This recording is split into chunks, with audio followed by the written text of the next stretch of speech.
Il est évident, si j'osais dire, le salon est l'étendard aujourd'hui de notre profession, le temps fort qui, au fil des années, est devenu le salon leader en Europe.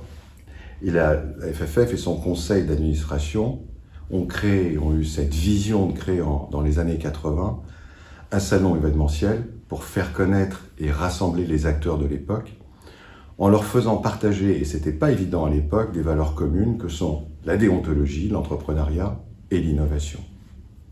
Et la FFF a eu cette si stratégique et structurante vision de créer ce salon, d'en être propriétaire, tout en s'attachant les services de grands professionnels organisateurs de salons.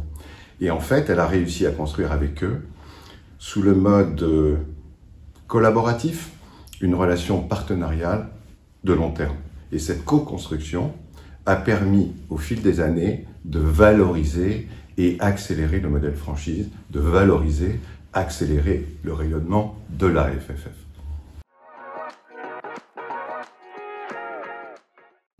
Alors, les évolutions sont depuis le début, je crois, une constante. Les objectifs durant ces 40 dernières années sont restés les mêmes. Être d'abord un salon exemplaire en matière de déontologie. Je rappelle, tout le monde ne peut pas exposer sur ce salon. Être réaliste en prenant en compte les enjeux de notre filière.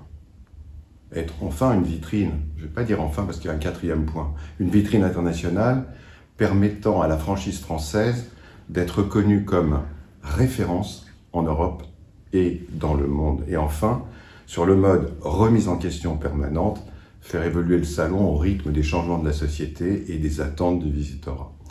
Et pour terminer, je voudrais qu'on remercie à nouveau ces pionniers de la Fédé qui ont pensé à créer ce salon, qui après plus de 40 ans est toujours le temps fort de notre profession, jalousé, copié, mais jamais égalé. C'est en plus une réussite commerciale incontestable. Et comme je l'ai très souvent entendu dire par Chantal Zimmer, et je crois que c'est vrai, le salon de la franchise française est le plus beau salon du monde.